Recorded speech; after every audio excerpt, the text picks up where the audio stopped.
우리에게 주신 말씀 갈라디아서 4장 말씀입니다. 1절로 7절까지 한 목소리로 같이 읽습니다. 시작.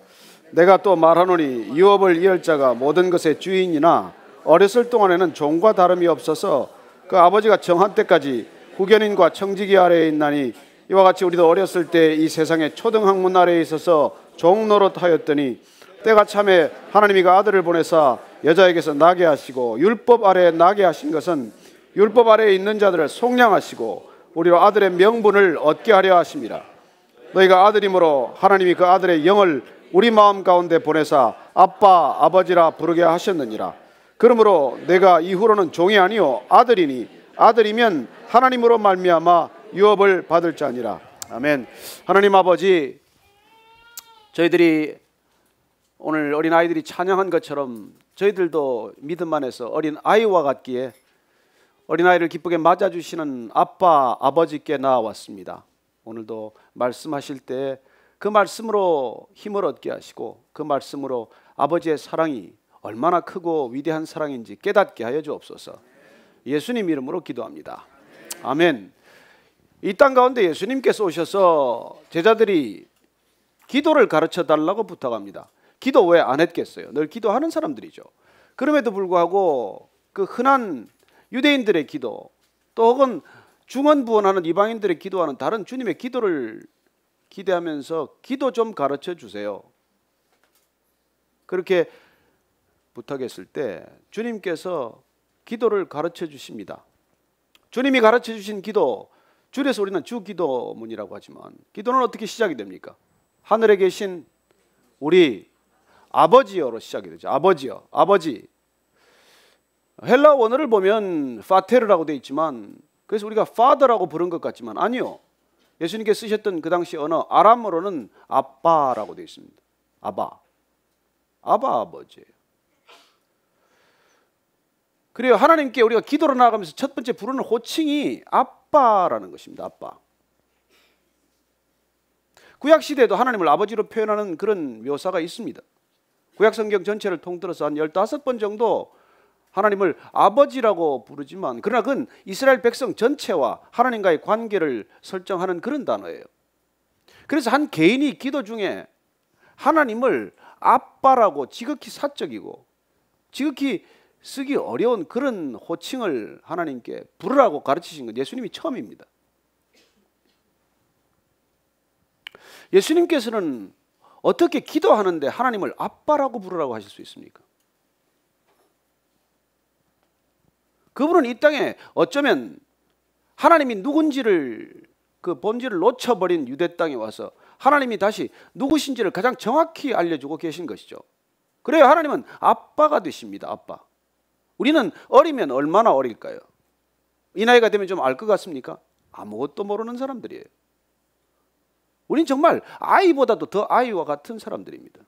그래서 하나님을 아빠라고 부른다고 하는 것은 우리를 종교의 길로 몰아가지 않습니다. 하나님을 그 수많은 형식과 절차 속에서 그 거대한 종교 의식으로 만들어버린 그 유대교 속에서 숨이 갑갑하고 목이 졸린 유대인 백성들을 다시 불러내셔서 하나님은 아빠야 아빠라고 말씀해 주시는 것이죠. 아빠가 종교입니까? 아빠가 종교가 될 수 있습니까? 여러분, 우리 오늘 이 자녀들이 각자 아빠를 종교로 믿고 있습니까? 아니잖아요. 그래 하나님을 우리가 아빠로 만난다는 것, 그게 구원의 본질이라는 것입니다. 구원이란 무엇입니까? 하나님께서 먼저 택하시고 부르셨어요. 하나님께서 부르셨기 때문에 우리가 돌이켜서 그분을 바라보고 그리고 그분께서 바라본 우리, 돌이킨 우리를 용서하시고 죄 없다 하시고 그렇게 우리를 거듭나게 하셨습니다. 거듭나서 뭐 하자는 겁니까? 거듭나서 뭘 어떻게 하고 살자는 겁니까? 거듭난 인생이란 하늘의 생명으로 우리가 거듭났다는 것은 이제 하나님을 아빠로 만난다는 거예요. 아빠로. 저는 하나님을 이 아빠로 만난다는 것에 대한 우리의 믿음의 기초가 절대로 흔들리지 않게 되기를 바랍니다. 사도 요한도 그렇게 선언합니다. 영접하는 자, 곧 그 이름을 믿는 자들에게는 하나님의 자녀가 되는 권세를 주셨다고 말합니다. 그리고 기본적으로 우리는 예수님을 통해서 우리는 하나님의 자녀로 거듭난 것을 경험하는 것이고, 중생이란 거듭남이고, 그리고 이 양자됨이란 거듭난 삶의 본질이라는 것이죠. 이제 더 이상 우리가 하인이나 종이나 심부름꾼이 아니라 아들의 신분을 갖게 되었다는 것입니다. 왜 사도 바울에게 이게 중요할까요? 그는 이 단어, 아들됨의 단어를 조금 더 로마 법의 적절한 단어를 찾아서 그는 양자됨, 어답션, 양자된다는 그런 표현을 이렇게 찾아냈을까요? 어쩌면 그 자신이 적자가 아니었기 때문일지도 모르죠. 그는 예수님을 직접 따라가지 않았습니다. 예수님께서 12제자를 부를 때 사도 바울을 부른 건 아니잖아요. 사도 바울은 예수님이 따르라, 나를 따르라 해서 따라 나선 사람이 아니에요. 아니요, 그는 예수님 따라 나선 사람들을 잡으러 다니는 사람이에요. 그는 누구보다도 예수를 그리스도라고 하는 것을 견디지 못한 사람입니다. 어떻게 예수를 메시아라고 할 수 있나? 그게 너무 분해서, 그게 너무 화가 나서, 그게 너무 하나님을 모독하는 일이어서 스스로 체포영장을 받아서 크리스찬 잡으러 다니는 사람 아닙니까? 그래서 다메섹에서 주님을 직접 만났습니다. 예수님께서 태양보다 더 밝은 빛으로 그를 부르십니다. 사울아, 사울아, 왜 내가 나를 핍박하느냐? 그러나 아마 이 질문을 이해할 수 없었을 거예요. 내가 언제 예수님을 핍박했습니까? 내가 예수님을 언제 친히 한번 만난 적이 있습니까? 내가 예수님과 얼굴을 맞대고 내가 한번 얘기 나눠본 적이 있습니까? 제가 예수님을 어떻게 핍박했다는 것입니까? 그리고 그런 눈이 멀었다가 눈을 다시 쓰는 그 과정을 통해서 도대체 예수님은 누구신가에 대한 그런 진지한 질문을 사도 바울보다 많이 한 사람이 없을 거예요. 그리고 그는 그리스도와 예수님과 크리스찬과의 관계는 도대체 어떤 건가? 도대체 구약이 말하는 야훼 하나님과 예수님은 어떤 관계인가? 그는 그 모든 질문에 대해서 누구보다도 깊이 탐구했을 것이고, 깊이 질문하고 또 질문하면서 이 모든 질문에 대한 그 나름대로의 깨달음이 바로 바울 신학이 된 것이고, 신학 성경 3분의 1이 넘는 서신서가 된 것이죠. 저는 여러분들도 도대체 예수님이 누구신가? 예수 믿는다는 게 뭔가? 구원받았다는데 나는 무슨 삶을 살아야 하는가? 여기에 대한 그런 깊고 진지한 질문이 있게 되기를 바랍니다. 그냥 남들 따라다니면서 그냥 교회 간다니까 교회 가고, 그냥 이 사람 저 사람 얼굴이나 보고 왔다 갔다 하는 그런 게 아니라, 정말 예수님을 내가 만나러 갔다면 도대체 예수님은 누구시길래 나는 그분을 일생 따르기로 결단하는 삶인가? 나는 그분이 구원해 주셨다는데 그 구원의 본질은 뭔가? 내가 거듭났다면 거듭난 삶은 어떻게 도대체 살아내야 하는가? 그걸 우리가 진지하게 고민하지 않으면 전혀 달라지지 않아요.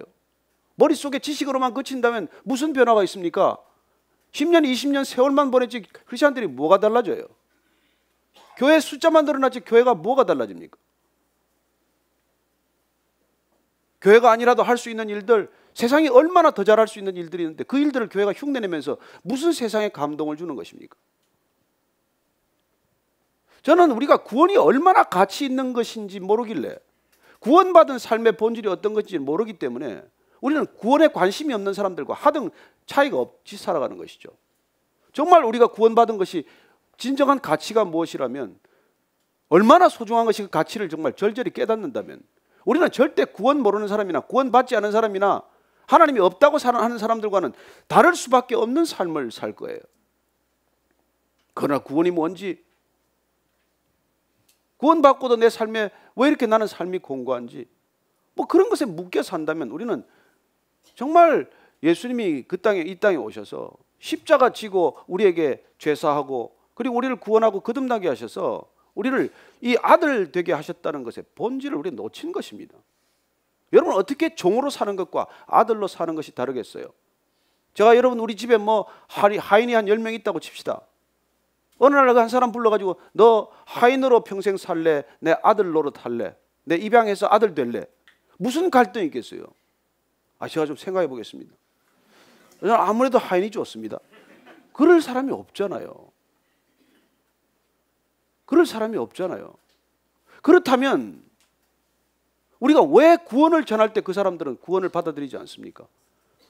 왜 우리가 구원을 설명해도 그 사람들은 구원을 믿지 않습니까? 왜 우리가 그토록 전도하고 싶어도 너나 잘 믿으라고 그러겠어요? 그 사람들이 볼 때는 우리가 구원받은 자로 살아가는 것과 구원받지 않은 사람으로 사는 것과 하등 차이가 없기 때문이죠. 저는 이게 기독교의 문제고 지금 오늘날 교회 문제의 뿌리라고 생각합니다. 무슨 몇몇 사람이 잘못 목회를 하고 몇몇 성도가 실족하는 문제가 아니에요. 정말 10명이 됐건 100명이 됐건 구원받은 사람들의 삶이 얼마나 달라졌는지 그 구원이 신기해야 되고 그 구원이 궁금해야 되고 그 구원을 물어보려 해야 되고 그 구원 나도 받아야 되겠다는 절박한 감정, 절박한 그런 결단이 있어야 되지 않겠습니까? 저와 여러분을 보고 그런 마음의 심경의 변화가 있어야 되지 않겠어요? 아니 그들을 변화시키기 위해서 우리가 무슨 뭐 그렇게 흉내 내자는 게 아니에요. 우리가 없는 걸 무슨 드러내서 보이려고자 자랑하고자 하는 게 아니에요. 우리가 받은 구원이 정말로 우리가 이 땅에 무슨 금은 부화보다도 그게 가치 있는 것이라면, 그게 이 육신의 생명을 버리더라도 그것보다도 더 가치 있는 것이라면 우리의 삶이 어떻게 구별된 삶이 되지 않을 수 있겠어요? 제가 이 구원에 관한 얘기를, 이 말씀을 다시 우리가 이렇게 계속해서 나누고자 하는 이유는 바로 그 때문이에요. 구원을 누가 모릅니까? 구원 누가 안 받았다고 생각을 하겠어요? 그러나 구원받은 삶이 구원받지 않은 삶과 어떻게 다른 삶인지에 대해서 이렇게 우리가 무심하다면은 저는 구원에 대한 얘기를 죽는 날까지 해도 모자랄 거라고 생각을 해요. 그래서 오늘 우리가 이 지금 구원에 관한 사도 바울이 픽업한 구원의 본질, 이 양자됨이라고 하는 것, 어답션, 이걸 우리가 한 번 더 깊이 살펴보자는 것이죠. 그 자신이 나는 비록 예수님께서 나를 따라오라고 부른 그런 제자는 아니지만 너 왜 나를 핍박하느냐고 그렇게 물으시는 예수님을 만났을 때 그 자신이 온전히 거듭남을 경험했고, 그리고 내가 신분이 이렇게 바뀌었구나. 그런 10여 년간 그렇게 갈등하고 고민하면서 자기의 신분이 무엇에서 무엇으로 바뀌었는지, 내가 예수님을 만나기 전과 예수님을 만난 이유는 어떤 신분의 그런 드라마틱한 변화가 일어났는지, 거기에 대한 깊은 성찰과 통찰 때문에 그는 전혀 다른 삶을 사시기 시작하는 것이죠. 얼마나 심각한, 얼마나 어렵고 힘든 고난을 자청하고 겪었겠어요. 그래서 오늘 이 사도 바울이 도대체 이 편지를 쓰게 된, 갈라디아서를 쓰게 된 배경은 그렇습니다. 유대인들 중에서 예수님을 믿게 된 사람들이 예수님을 믿고 나서도 유대인들이 하는 것처럼 해야 된다고 자꾸 주장을 하는 거예요. 그걸 주데아이저라고 부릅니다. 유대주의자들이라고 번역을 해요. 그들은 예수님을 믿지만 그러나 모세의 율법대로 해야 된다. 그러니 너희들도 할례를 받아야 되고 안식일 지켜야 되고 그 율법을 지켜야 된다라고 자꾸 주장하기 시작하자, 그러면 예수님의 구원이란 무엇이며 믿음으로 구원받았다는 것은 어떤 건가에 대한 충돌이 일어나기 시작을 한 것이죠. 그래서 어떻게 보면 사도 바울은 흥분한 겁니다. 지금 흥분한 상태예요. 도대체 예수님이 어떻게 해서 구원을 받기에 이르는데 다시 유대인들의 유대인들의 멍에를 또 매라고 얘기하는 것이냐, 그런 것이죠. 일껏 예수님께서 십자가 지심으로 인간에게 무어진 그 무거운 종의 멍에를 풀어주셨는데 다시 그걸 매라고 하는 게 말이나 되냐 도대체, 그 얘기죠. 그래서 오늘 우리가 읽은 본문 말씀 앞에 다시 3장 23절로 27절까지를 한 번 더 읽어보십시다. 뭐라고 하시는지 시작. 믿음이 오기 전에 우리는 율법 아래 매인 바 되고 계시될 믿음의 때까지 갇혔느니라. 이같이 율법이 우리를 그리스도께로 인도하는 초등교사가 되어 우리로 하여금 믿음으로 말미암아 의롭다함을 얻게 하려 함이라. 믿음이 온 후로는 우리가 초등교사 아래에 있지 아니하도다. 너희가 다 믿음으로 말미암아 그리스도 예수 안에서 하나님의 아들이 되었으니 누구든지 그리스도와 합하기 위하여 세례를 받은 자는 그리스도로 옷 입었느니라. 이 도대체 하나님의 아들이 되었다는 것, 우리의 행위로 하나님의 자녀가 된 것이 아니라 그리스도께서 아들의 옷을 입혀주었기 때문에, 예수님 때문에 우리가 하나님의 아들이 된다고 하는 이 놀라운 신분 변화, 이걸 위해서 예수님께서 오셨고, 그리고 기도를 가르칠 때도 그런 신분 변화가 너희들에게 이미 일어나고 있으니 나와 함께 있는 자 너희들은 아빠라고 불러야 마땅하다고 우리에게 말씀하시는 것이죠. 그렇습니다. 예수 믿는다는 게 뭐예요 도대체? 예수님 덕분에 우리가 하나님을 아빠로 부르게 되었다는 것입니다. 그래요. 하나님을 아빠로 부른다는 게 얼마나 큰 특권이고 얼마나 큰 기쁨인지를 우리가 놓쳤기 때문에 그냥 아버지하고 끝나는 거예요.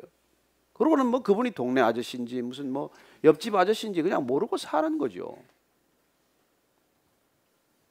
여러분, 하나님을 아버지라고 부른다는 건 이건 말할 수 없는 일이에요. 이거 하나로 우리는 족하다는 고백이 날마다 터져 나와야 되는 고백이에요. 저는 이 사도 바울이 정말 죽을 힘을 다해서 하나님 앞에 바로 살고자 했던 사람이에요. 그러나 그는 믿음이 좋다는 것이 율법을 지키는 건 줄 알고 살았던 사람이죠. 계명 다 지키는 것이 믿음 가장 좋은 사람이라고 생각했던 것이죠. 그러나 예수님을 만나고 나서 그는 믿음, 진정한 믿음이란 그 계명을 뛰어넘는 본질, 사랑이라는 걸 알게 된 것이죠. 그리고 믿음 좋음이란 이 율법에 묶여 사는 삶이 아니라는 것이죠. 이 율법을 뛰어넘는 삶, 율법의 속박이나 율법에 얽매여 살지 않는 삶, 율법이 말하고자 하는 하나님의 본질을 붙든 삶, 그래서 그 본질 안에서 자유하는 삶, 이게 그는 신앙이라는 것을 깨닫게 된 것이죠. 그래서 그는 종교의 길이란 그건 종의 멍에를 매는 길이구나. 그리고 신앙의 길이란 주님께서 벗겨주신 이 멍에 짐을 다 내려놓고 그리스도 안에서 진정으로 자유하는 삶이 시작이 된 것이구나. 그 삶은, 그 자유는 율법을 뛰어넘는 자유란 말이에요. 율법을 깨뜨리는 게 아니란 말이에요. 율법은 필요 없다가 아니에요. 우리는 어릴 때 규칙이 필요해요. 어린아이들은 규제가 필요합니다. 어느 부모가 결혼 안 한 자녀들이 밤새 놀고 안 들어오는 걸 방치하겠어요. 넌 몇 시까지 들어와? 밤 10시까지 들어와야 돼? 그렇게 규제하는 거예요. 그러나 때가 되면 이제 그 아이가 밤에 늦게 들어오든지 그건 이제 그 아이한테 맡겨야 되는 것이죠. 여러분, 우리나라 전체에 통행금지가 있었던 거 아시죠? 1981년까지는 여러분 12시 전에 집에 다 들어가야 돼요. 어떤 일이 있어도. 밤 12시 되면 사이렌 불었어요. 사이렌 엥 불면 그때부터 이게 방범대원들이, 이 야경꾼들이 말이죠, 딱딱이 이걸 치고 다니고, 예? 그리고 이제 골목마다 호랑이 소리가 들려요. 술 취한 사람하고 경찰관들하고 쫓기는 이제 실랑이가 시작이 되는 거예요. 그러면 호랑이 불고 섞어라 이러고, 붙들리면 이제 그 파출소나 유치장에 들어가요. 경찰서 유치장에 가서 밤 새우고 즉심에 즉결 심판에 넘겨졌어요. 여러분, 그런 시대를 우리가 살았습니다. 밤 12시 이후에 못 다녔어요. 그것뿐입니까? 젊은 사람들 머리 길면 장발이라고 바리깡 가지고 현장에서 밀어버렸어요. 경찰관이. 치마 이런 거 좀 짧게 입고 다니면 치마 길이 재고, 우리가 그런 시대를 살았어요. 지금 젊은 사람들 이해가 되겠습니까? 이해가 안 되죠. 왜? 우리 사회가 볼륨이 커졌으니까. 그만큼 우리 사회가 이제 성숙했으니까. 그래서 우리가 1982년 1월 5일에 통행금지가 이제 해제됐어요. 그리고는 이제 그날 밤에 사람들 다 쏟아져 나온 것이죠. 아무 일 없이 밤에 다 나온 거예요. 그러나 통행금지가 해제되었다고 해서 그때부터 지금까지 밤마다 돌아다니는 사람이 있습니까?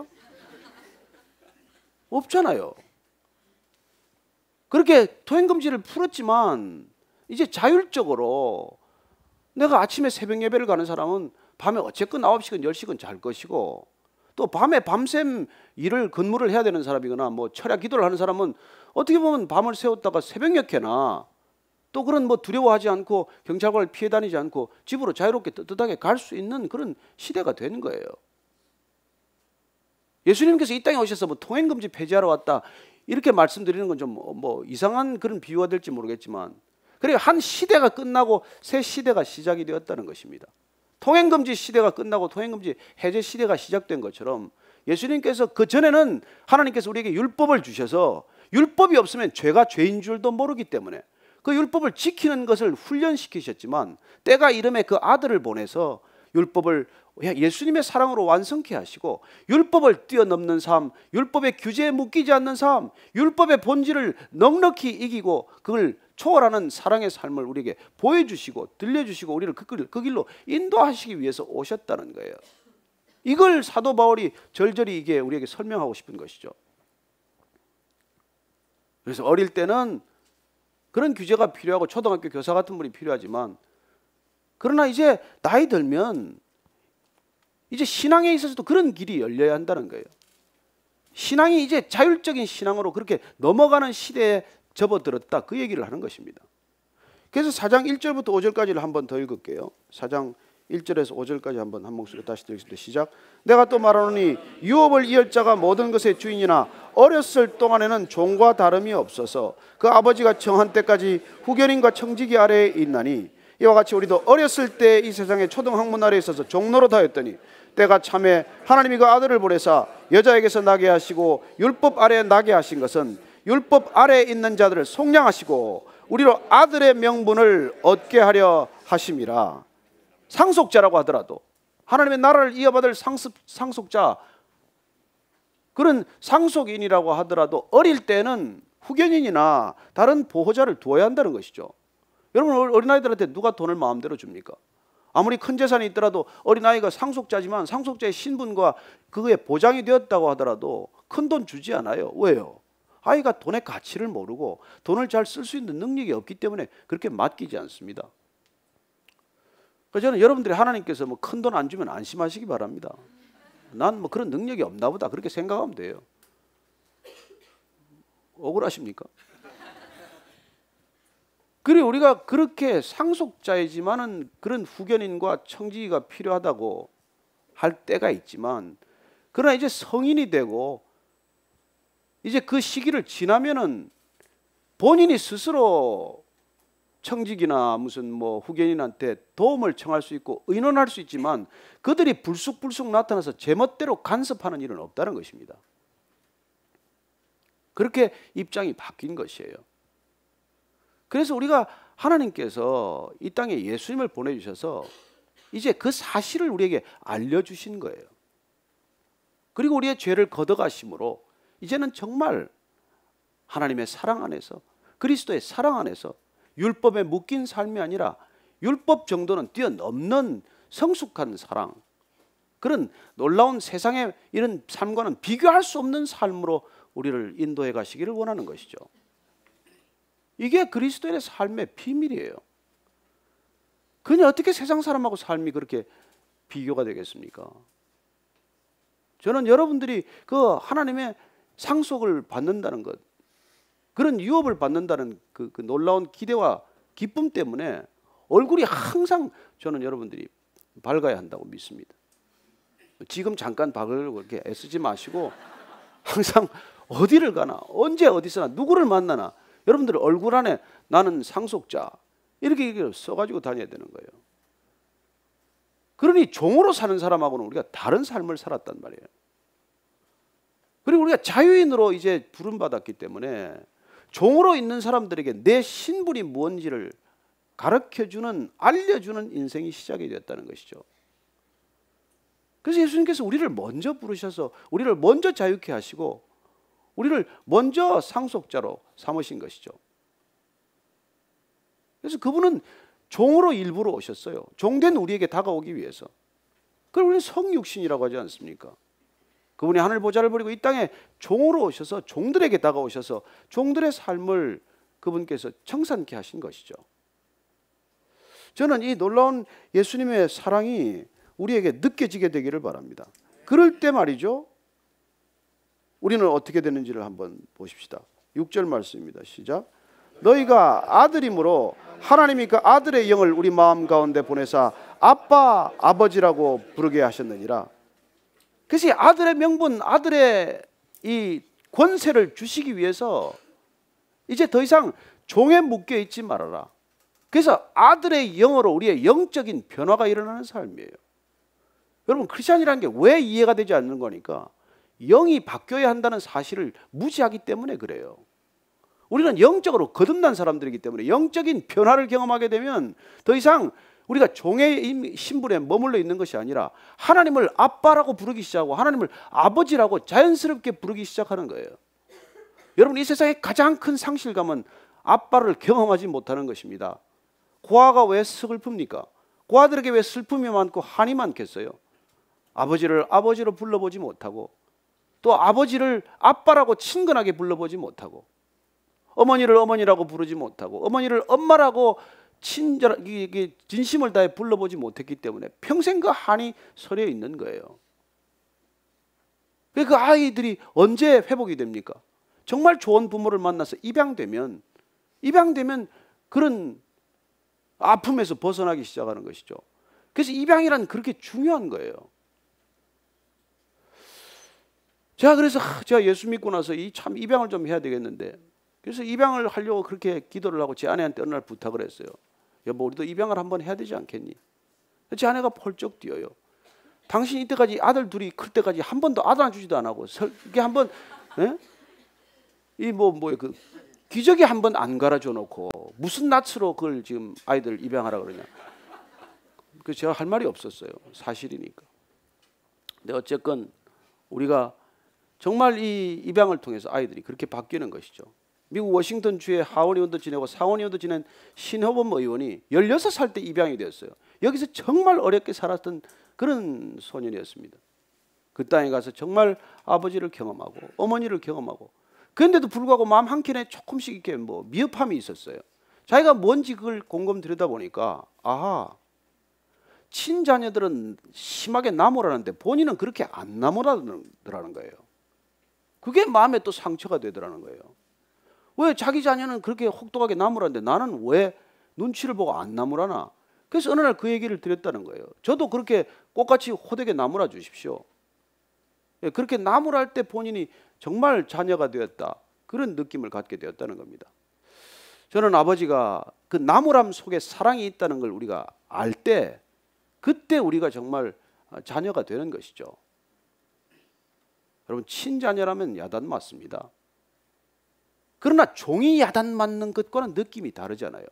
종은 그래서 눈치를 보고 두려워하는 것입니다. 그래서 아버지가 자녀들 두려워하게 만들어서는 안 돼요.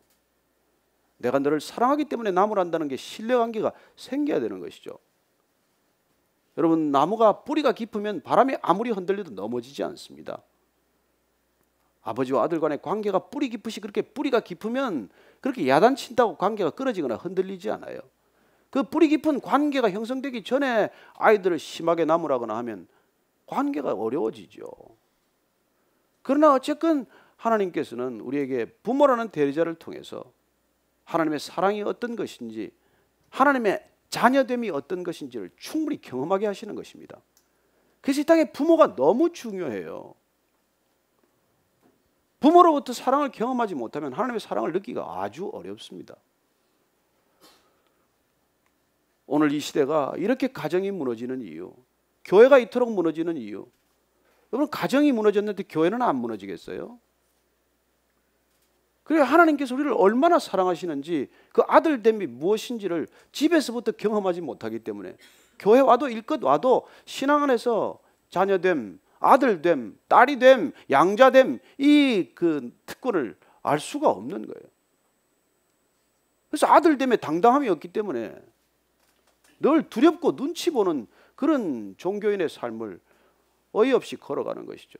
여러분, 아들 되면 당당합니다. 여러분, 여기 여러분들 아들들이 있다고 칩시다. 집에 들어올 때 눈치 보고 들어옵니까? 혹시 제가 오늘 들어가도 되겠습니까? 두드리겠어요? 제 아들 보니까 그냥 없으면 자동차 키도 가지고 나가버려요. 그래서 아버지 차를 가지고 나서 엄마 차를 긁었어요. 그래도 저는 좋아요. 이제 운전을 한다는 사실 자체가 기쁜 거 아니에요. 아버지라는 게 그런 거예요, 부모가. 제가 그 아들됨, 자녀의 당당함을 제가 경험했어요. 그 아이들, 제가 이제 그 둘째가 어느 날 제 앞에서 제 지갑을 이렇게 열어보는 거예요. 근데 내 지갑을 네가 왜 손대니? 그랬더니 아빠 얼마 있는지 보려고 그런대요. 네가 알아서 뭐 할 텐데. 하여튼 열어보더니 이게 돈이 이거밖에 없어. 그게 2만 원이야 고작? 그러고 이제 지갑을 닫아놓고 이제 갔어요, 자기 방에. 그 다음날 제가 보니까 돈이 정확히 제가 보니까 9만 원이 된 거예요. 이상하다, 돈을 1만 원짜리 지폐가 2개 있었는데 왜 이게 9개가 됐지? 그래서 제가 아내를 불렀어요. 당신 내 지갑에 돈을 넣었어? 아니, 내가 왜 당신 지갑에 돈을 넣어? 아니, 우리 아들이 제가 용돈 준 걸 모아놨다가 아버지가 돈이 없다고 생각을 하고 자기 돈을 내 지갑에 넣은 거예요. 제가 그날 크게 깨달았습니다. 다 내 돈이에요. 물론 간 돈은 다. 그렇지만은 이 아이가 아빠한테 대한 신뢰가 있구나. 자기가 필요할 때마다 나한테 받아 쓸 수 있기 때문에 자기 건 내게 구분이 없구나. 그리고 자기 거라고 생각하는 걸 나한테 기꺼이 그걸 줄 수 있구나. 이게 건강한 아버지와 아들 간의 관계구나. 그리고 제가 또 크게 깨달은 게 있어요. 절대 아내의 영과 아들의 영은 다릅니다. 같을 수가 없어요.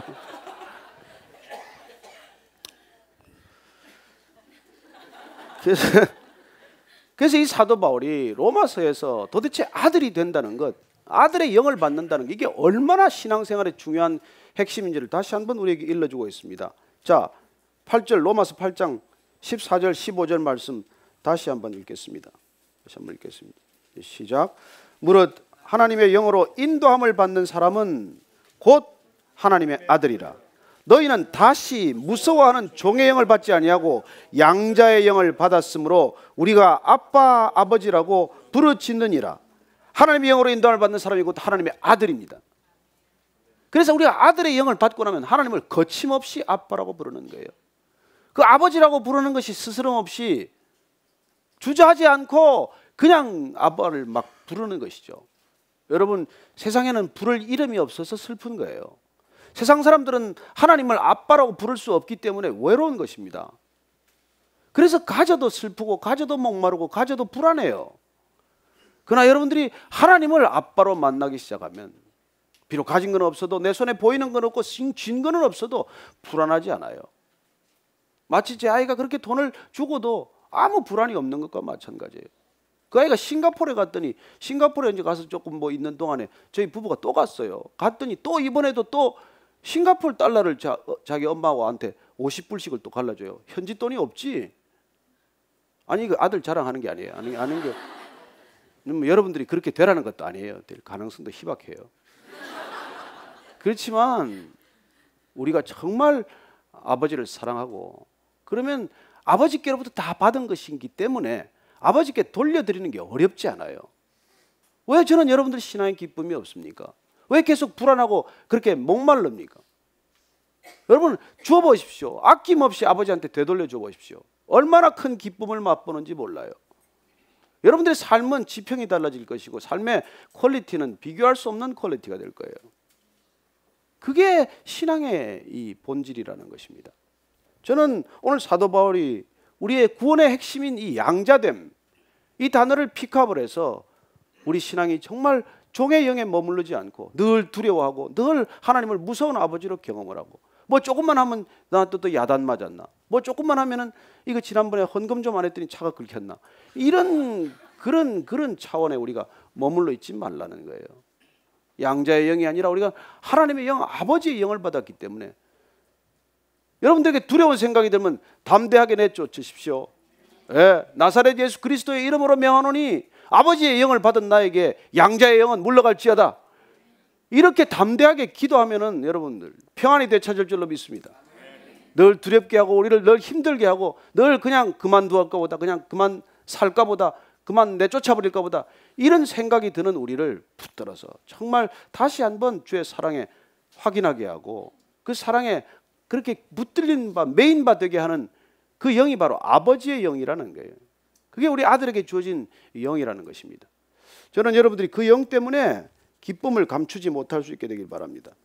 그래서 우리 이 바울 선생께서 갈라디아서 5장 말씀에 가면 이렇게 양자의 영이 아니라 아버지의 영을 받았으면 어떻게 살라고 말씀하시는지 5장 13절 말씀 한번 다시 읽겠습니다. 시작. 형제들아, 너희가 자유를 위하여 부르심을 입었으니 그러나 그 자유로 육체의 기회를 삼지 말고 오직 사랑으로 서로 종로로 타라. 아하, 보십시오. 우리는 종에서 자유인이 되었어요. 그런데 자유인이 되었음에도 불구하고 하나님 안에서 자유인이 되었기 때문에 다시 피차 서로 종로로 타라는 거예요. 여러분, 세상에는 자유인을 경험하지 못한 평생의 종이 있고 하나님의 자유인을 경험한 아들 된 종로로 타는 사람이 있다는 것입니다. 크리스찬이라는 어떤 사람입니까? 이미 자유인이지만은 이제 사랑하기 때문에 종로릇이 어렵지 않은 사람이 된 사람들이에요. 그래서 우리는 선교지도 가고 우리는 그래서 낮은 곳으로 가고 더 이상 대접에 목마르지 않은 사람들이 된 것입니다. 여러분, 구원이란 하나님께서 인간을 대접할 수 있는 최고의 대접이에요. 그 대접을 경험한 사람은 인간의 대접에 목마르지 않습니다. 사람들이 나를 알아주냐 알아주지 않냐, 나를 어떻게 대접하냐, 여기에 우리가 서운해하거나 묶이지 않는다는 것입니다. 여러분, 구원이란 하나님이 인간을 대접하는 가장 고귀한 방법이에요. 그리고 우리에게 아들의 영을 보내준다는 것보다 더 큰 환대는 없습니다. 그런 환대를 받고 나면 사람의 환대에 목매달지 않는다는 거예요. 그래서 여러분, 교회 나와서 무슨 시험 들었네 그런 소리 사실 그 종의 영 받은 사람이에요. 종의 영을 받으면 다 삐치고 섭섭해요. 그래서 불만이 많아요. 교회를 다녀도 만족이 없어요. 기쁨이 없어요. 뭐든지 다 눈에 걸려요. 여전히 종의 영에 묶여있기 때문에. 그러나 우리가 아들의 영을 받고 하나님 안에서, 그리스도 안에서 우리가 정말 기쁨을 누리기 시작을 하면 그게 뭐 그렇게 대수예요? 중요해요. 그렇게 해서 우리는 정말 주님께서 너희는 가라 그러는 곳까지 가는 거예요. 이 땅에 그렇게 온 사람들 때문에 우리가 이런 예배를 드리고 있는 거예요. 어제 우리가 통독 섬김이들 그 섬기는 분들하고 같이 양화진 선교사 묘원에 갔다 왔습니다만, 거기 묘원에 그 비명들 보십시오. 루비 캐드릭이라는 그 이게 의료 선교사는 26살의 나이에 죽었어요. 와서 8개월밖에 한국 땅에 있은 게 없어요. 그러나 묘비명은 그렇게 기록합니다. 난 내게 목숨이 1000개가 있더라도 나는 모두 다 조선에 그 목숨을 드리겠다. 어떻게 그 어린 나이에 그런 얘기를 할 수 있을까요? 아펜젤로 선교사는 이 땅에 와서 배제학당 세우고 또 첫 감리교회 정동교회를 이 땅에 또 이렇게 같이 예배를 드리느라고 하지 않았습니까? 그러나 그분이 성경 번역에도 관심이 많았기 때문에 목포에 성경 번역 회의하러 가셨어요. 가다가 배가 충돌해가지고 배가 빠졌습니다. 본인은 헤엄쳐 나왔어요. 나오다가 보니까 자기를 통역해준 그 한국 학생이 못 빠져나온 것을 알고 그 학생 또 구하러 갔다가 그냥 결국 헤어나오지 못했죠. 그렇게 일생을 마칩니다. 그 선교사 모역에 있는 유일한 소다 가이치라는 일본인은 이 땅에 그 선교사 묘역에 있는 단 유일한 일본인이지만은 1921년에 와서 해방될 때까지 이 땅에 1000여 명의 아이들을, 고아들을 돌보았습니다. 다 사실 입양한 것이죠. 부모 없는 아이들, 그 슬픔의 아이들을 다 본인이 입양을 한 것이죠. 물론 해방 후에 돌아갔다가 다시 1961년인가 한경직 목사님 초청을 받고 이 땅에 와서 영락 보리논인가에서 끝까지 이 땅에 그 고아들, 어린아이들을 돌보다가 갔습니다. 왜요? 본인이 하나님께 입양된 걸 알았기 때문에. 고아처럼 살다가 내어버려진 것처럼 살다가 이 땅에 아무 소망 없이 살아가다가 주님 안에서 주님 만나서 내가 하나님의 아들 되었구나, 딸 되었구나, 자녀 되었구나, 그렇게 입양을 되고 나니 이 세상에 부모 없이 살아가는 아이들, 부모의 사랑받지 못하고 살아가는 아이들, 장애인들, 또 뭐 이렇게 집 나간 아이들, 10대 방황하는 아이들, 이런 아이들이 눈에 밟히기 시작하는 것이죠. 그리고 하나님께서는 각자에게 그런 마음을 주실 것입니다. 왜요? 우리가 하나님께 양자 되었기 때문이에요. 여러분, 구원이란 무엇입니까? 호적 없다가 호적 생기는 일이에요. 구원이란 무엇입니까? 예수님 때문에 우리가 하나님을 아빠라고 부르게 된 삶입니다. 구원받은 삶이란 무엇입니까? 날마다 하나님을 아빠라고 부르며 그 아빠를 너무 신뢰하기 때문에 내 삶이 더 이상 중요하지 않게 된 사람들을 말하는 것이죠. 저는 이 땅의 그리스도인들이 너무 작은 생각에 몰려서 너무 많은 자기 일에 몰입을 해서 서로 끝없이 다투고 갈등하고 부딪히는 것을 정말 그대로 우리가 방치해서는 안 됩니다. 하나님의 자녀가 된 삶은 어떤 삶이 시작이 되었는지, 세상 사람들이 구원받은 삶이 너무 궁금해서 도대체 구원이란 뭡니까? 구원받은 삶이 뭡니까? 나 그 구원 좀 알게 해주시고 받게 해주시오. 그런 얘기를 우리가 듣고 살아야 되지 않겠습니까? 이 땅의 교회가, 이 땅의 크리스천들이 그렇게 사는 걸 원하는 게 아버지의 마음이에요. 그게 아버지의 뜻이에요. 그렇게 우리가 살아가는 게 아버지의 나라가 이루어지는 유일한 길이에요. 저는 이 땅에 그렇게 선교사로 오셔서 생명을 뿌리고 선교에 피를 뿌렸던 그분 때문에 우리가 열매되었다면 이제 우리 차례죠. 우리가 그렇게 살기 위해서 네팔도 돕고 또 어려운 이웃도 돕고, 그리고 우리가 손을 펴는 것이 어렵지 않게 되기를 바랍니다. 우리 아버지는 하나님이십니다. 우리 아버지는 능력이 있으십니다. 우리 아버지는 부족함이 없으십니다. 능력 주시는 자 안에서 여러분들 능치 못할 일이 없음을 날마다 고백하게 되기를 바랍니다. 오늘 같이 기도할 때 그런 하나님, 제가 하나님을 쪼잔한 하나님으로 만들지 않게 해주십시오. 내 아버지가 능력 없는 아버지로 만들지 않게 해주십시오. 하나님, 그 아버지가 나의 아버지이기에, 나의 아빠시기에 날마다 정말 기쁨으로 자유함으로 달려가게 해 주옵소서. 함께 기도하겠습니다.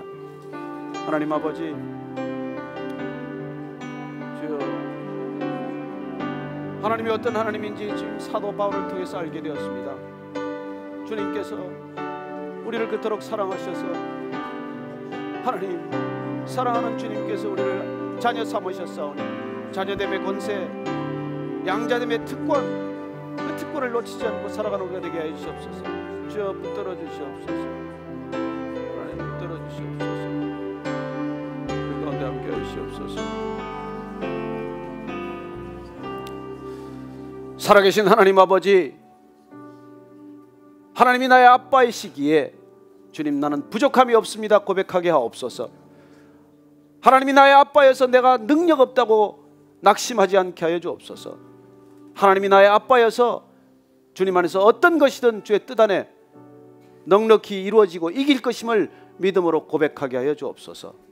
하나님, 그리하여 우리가 손을 펴게 하옵소서. 열방을 향하여, 이웃을 향하여, 구원을 모르는 자들을 향하여 구원의 열매가 되게 하여 주옵소서. 우리의 삶 전체가 구원의 열매 되게 하시고, 하나님께서 우리를 자녀 삼으신 그 놀라운 향기가 땅끝까지 전해지게 하여 주옵소서. 예수님 이름으로 기도합니다. 아멘.